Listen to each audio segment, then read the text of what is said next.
Welcome to Education Matters, presented by the Public School Forum of North Carolina. I'm your host, Mary Ann Wolf. On May 7th, 2024, the Public School Forum of North Carolina hosted its annual Eggs and Issues breakfast with over 400 attendees from across the state. At this event, we share our top education issues and the progress that has been made against them. Dr. Lauren Fox will join us to share our progress on the top educational issues for this biennium. We will also hear from Mo Green, the Democratic candidate for State Superintendent. Michelle Morrow, the Republican candidate for State Superintendent, was invited, but did not join us for the event or for a pre-recorded interview. Understanding educational issues and hearing from the candidates who will be charged to lead our public schools are important aspects of ensuring that every child in North Carolina has access to a high-quality and equitable education. We are now pleased to be able to take a look at Dr. Lauren Fox, the Senior Director of Policy and Research at the Public School Forum of North Carolina's presentation about the top educational issues. Lauren, thanks so much. Thank you, Mary Ann. And thanks to everyone here for joining us. As we've already seen, we'll hear many different perspectives that are going to be shared here today. And I'm excited to share the priorities of the Public School Forum and provide you all with an update on our top educational issues. Our top issues outline our priorities of what should be at the forefront of education policy decision-making each biennium. So over the past year, our team has tracked progress on specific metrics that we set for each of our policy priorities, which you can see on the screen, and you also have our publication at your tables. As many of you all know too well, our public schools are managing significant challenges on a daily basis. Districts continue to face high levels of teacher vacancies and attrition, chronically low educator pay and staff pay, inadequate resources, and deteriorating school facilities. With the impending ESSER funding cliff, growing political polarization and culture wars, we're seeing an incredibly and increasingly difficult environment for our schools, students, and our educators. However, they are doing an amazing job considering all of this. But this time that we're in requires bold action from our state policymakers to do what's best for public schools. So I'm going to talk a bit about what we've accomplished over the past year and what remains to be done. We rated each of our policy priorities in terms of the amount of progress achieved, which you'll see again in the publication. Green, unfortunately we don't have any greens yet, would mean met or exceeded the metric. Yellow means that there was significant but incomplete progress on the metric. Orange is minimal progress on the metric. And red is no progress or regression on the metric. So in our graph here, you can see that overall we found that while there has been some progress in some areas, we're still far from meeting the needs of our students. None of our metrics have been fully met, but I want to note that we still have time, so we're very hopeful for this short session. I will not take the time to go through each and every one of our priorities, which are detailed in your publication, but I just want to note a few highlights. Our first issue is to ensure fair and competitive compensation for educators. The forum this biennium called for a 24.5% raise for educators across the board. That seems bold, but it would just about get us to the national average and eliminate the gap between teachers and similarly educated and prepared professionals. We did see in last year's budget an average 7% raise over the biennium, but raises were much higher for beginning teachers and quite low for veteran teachers. North Carolina continues to fall behind neighboring states and the national average. We did see some additional funds for advanced teaching roles and TA tuition reimbursement, which is a positive step, but we clearly have much farther to go. Our second issue is to address the root causes of mental health and school safety crises that are facing our schools. In an effort to increase student access to school-based mental health services, we saw in last year's budget 120 new school health personnel allotted in the budget, which is, again, a positive step in the right direction. However, we remain far below the recommended ratio for social workers, psychologists, and school counselors, And districts are often, as many of you I'm sure could speak to, struggling to recruit for those roles because pay is much lower than those professionals would make in other locations. We also saw the passage of the Parent Bill of Rights, which presents additional concerns when it comes to the mental health of our students and has caused quite a bit of uncertainty for districts when it comes to how to address those challenges. Issue number 3 is to grow, retain, and diversify the teacher pipeline, which includes a number of recommendations beyond increasing pay that would help us to address educator recruitment and retention. One of those was to open the North Carolina Teaching Fellows Program to all subject areas and grade levels. We are pleased to see some good progress in this area. The program will now include 2 additional institutions, so congratulations to App State, who I think is represented here today, and ECU. We're up to 10 institutions that are represented in the Teaching Fellows Program now. The program will also include K-6 teachers, which again is a big significant step in the right direction. But we hope to see continued expansion of the program to include all subject areas and grade levels, as well as all North Carolina educator preparation programs. We are very pleased to see a revised teacher working conditions survey released in the fall, with initial data released last week. These results are promising. They're also disaggregated by race and other new categories, which is critically important and something that we've been pushing for. What remains to be seen is how the data will be acted on and how it can be used to inform policy. So we're looking forward to those continued conversations. Another of our priorities was to eliminate the Praxis Core requirement for entry into educator preparation programs, because this test is not predictive of teacher effectiveness and often acts as a barrier to entry into the profession. This will require legislative action, so it has not happened yet, but we're pleased that the Professional Educator Preparation and Standards Commission is working on this, and we're hoping to see progress on that soon as well. Our 4th issue is to prepare students for the world they live in. This is an issue that remains top of mind for many, and we included a lot of different topics within this issue, related to ensuring that schools are incorporating social emotional learning, culturally responsive pedagogy, and curricula that are representative of our diverse student body, which we know are approaches that are important to fostering important skills for students to succeed in work and life.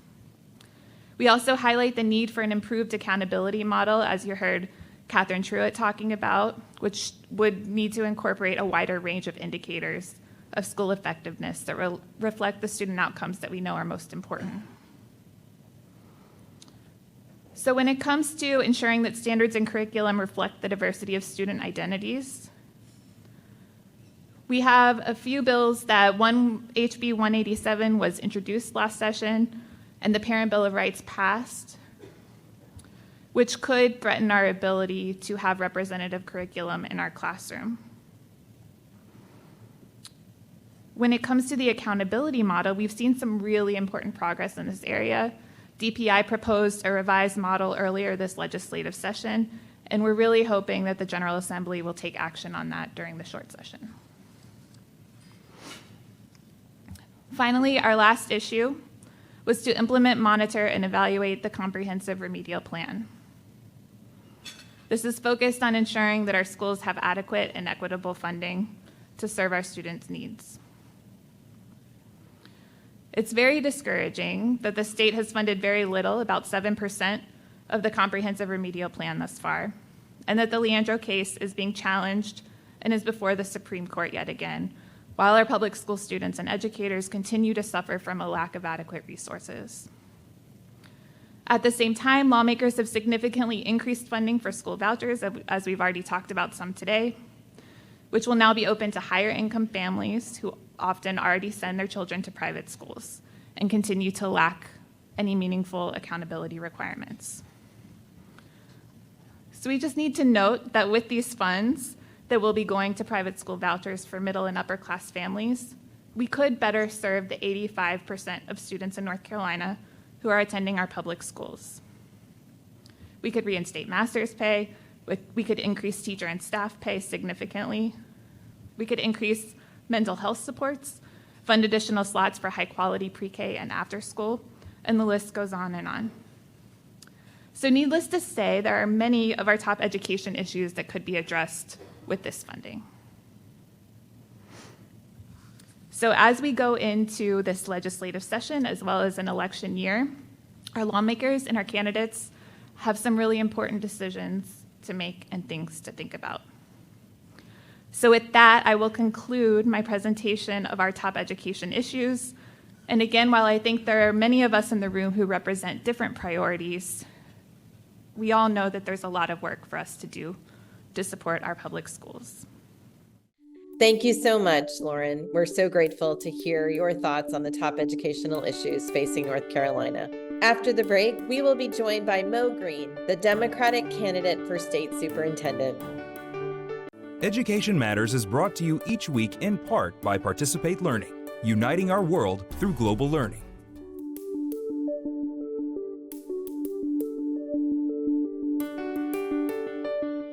Welcome back.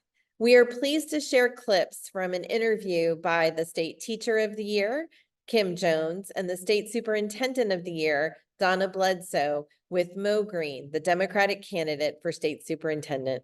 So good morning, and thanks for allowing me to be part of this conversation this morning. Before we get much further, let's be real clear. I'm not Mr. Green. I'm just Mo.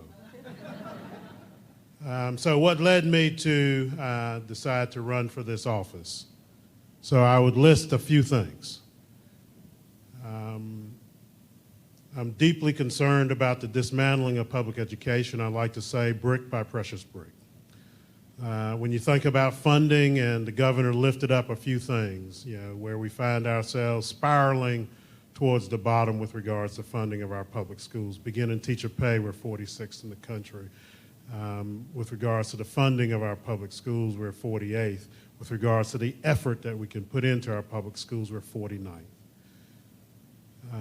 Certainly, I'm concerned about the belittling of our educators and our teachers.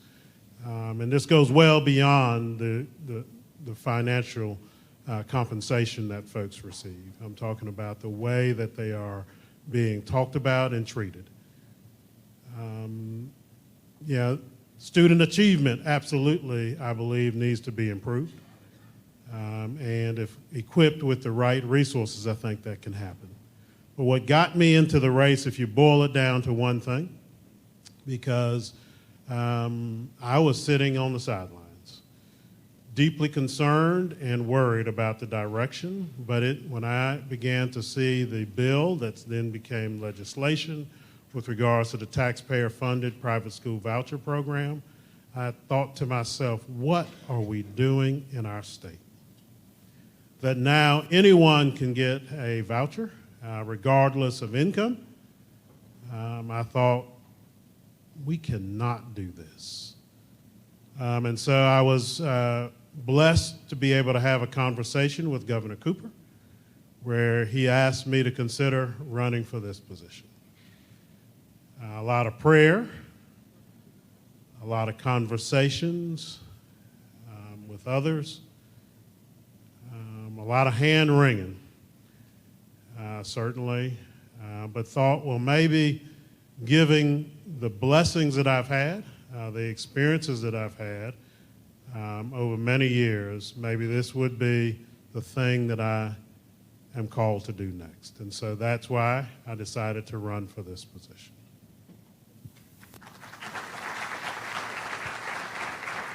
If you are elected, you'll be leading the Department of Public Instruction. Can you speak to your leadership style and how you envision managing such a large state agency?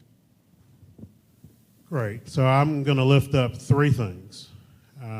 First of which would be that I like to listen, learn, and then lead. And just to unpack that a little bit further, when I became, actually, it was coined Mo Wants to Know when I became superintendent of Guilford County Schools. But even before that, the way that I operate is to try to learn, listen to others, bring everyone to the table, understand what the issues are, process those issues, do a lot of research, bring lots more people in, learn, and then having developed what I thought I was hearing, what I've learned, then we lead. That's the way I would operate with the Department of Public Instruction. The second thing that I would do is the following. I believe that it's critically important to set an expectation for an organization. And for those who know me, know that I only have one expectation, and that's excellence. It is the only option. Anything short of that, get someone else to do the job. I want us to think about being the absolute best at what we're doing. The mission in this case is so critical. We're talking about the education of our tomorrows. And it's critically important then that we don't settle. So excellence, and what comes along with that then is accountability. For those who know me from Guilford County Schools, when we set out our strategic plan, in the midst of the Great Recession, excellence was the only option, and we said exactly where we're going to be 4 years from the date that we launched the plan. We set our plans, our direction, our strategies, and then we held ourselves accountable for those results. And we produced every year for the public to see exactly where we were. So excellence and accountability. And then the last thing is this. I have been blessed to work with amazing folks over the years. The best thing I can do is hire well and get out of the way. So what I will do with the department is be sure that there are already wonderful folks there. I'm gonna be sure that folk that are about the business of excellence and holding themselves accountable know the work, have the skill sets. Let's get to work. Now, if you're not going to fit within that excellence and being accountable, if I don't think that you're the best that we can get for that role, we're going to spend time trying to coach you up. But as folk in Guilford County knows, when I was superintendent there, if we can't coach you up, our kids can't wait. So we're going to have to move you to somewhere else. But if that works, we can do amazing things, I believe, in the department. So that's the way I'll be operating. You just spoke briefly about how you intend to work with people, and we know that the key factor in student outcomes is a highly qualified educator in the classroom. We are fortunate to have many amazing educators in the room today. We also know that due to the nature of the office, that teachers can often feel separated from educational leaders. How would you work with educators as state superintendent? Great. Thank you for that question. So let me start this way. I revere educators. Revere. And both words are critically important. Educators, for me, certainly includes our teachers, absolutely includes our teachers, but it's more than that. Educators includes our cafeteria workers, our custodians, our bus drivers. The list is long. And then the word revere. If you'll just sit with me for just a moment, because I think it's important for you to understand why I've chosen that word.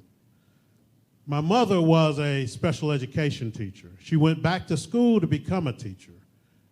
She grew up in the United States Virgin Islands. She grew up dirt poor. And when I say dirt poor, I'm talking about the kind of poverty where you had to go to a reservoir to get your water and bring it back to have clean drinking water. I'm talking dirt poor when the floor of your home is dirt. She used to tell my brother and me that growing up, she used to want to teach rocks. She used to teach rocks. She wanted to be a teacher so much. But it was because of educators that she was allowed to advance and transform her life, to move to New York to become a nurse first. Married my dad, and they owned several successful businesses. And when I was 9 years old, we moved to Georgia. And when we moved to Georgia, within the year of moving to Georgia, my dad passed away tragically. And it was in and after those moments that my mom said, I'm now going to do what I always wanted to do and felt called to do, and that was to become a teacher. And so she went back to school and became a teacher. She became a special education teacher. And along the way, she would always tell me, Maurice, and she didn't call me Mo. She would say, Maurice, you must respect your teachers. Now, someone from the if you know anyone from the United States Virgin Islands, when they get serious, hold on. When they get serious about something, then you start to hear that deep, sort of soulful accent come out. As a young kid, I interpreted that as this must be a noble profession. And so growing up then, along the way, I began to start saying this must be one that must be revered. And so even when I was superintendent of Guilford County Schools, I used the word revered. Now, that then sets the parameters to how I'm going to operate with teachers. And again, my resume is all I have. What I did in Guilford County Schools is we established a Teachers Advisory Council. We established the Principals Advisory Council. Anything of any importance before I moved on it, I went by and talked to my advisory councils. I went out to schools and listened to teachers and administrators. That's how I will work with educators. You will be the ones that I will be. Thank you for that, and thank you for sharing the story of your mom. I'm somebody who sits here because my mother made it look like a really noble profession too, so thank you for sharing that. One last question. So we heard from Superintendent Truitt today about a lot of initiatives that have been happening currently at DPI. So what do you believe are making the most positive impacts of those initiatives, and how would you expand upon them if elected? So thank you for that question. And I'm gonna focus on one. Well, maybe I'll focus on two. But I'll focus on one for the moment, and that's early literacy. So I want to first of all applaud the State Board of Education and Catherine Truitt for taking the lead on where we're going with early literacy.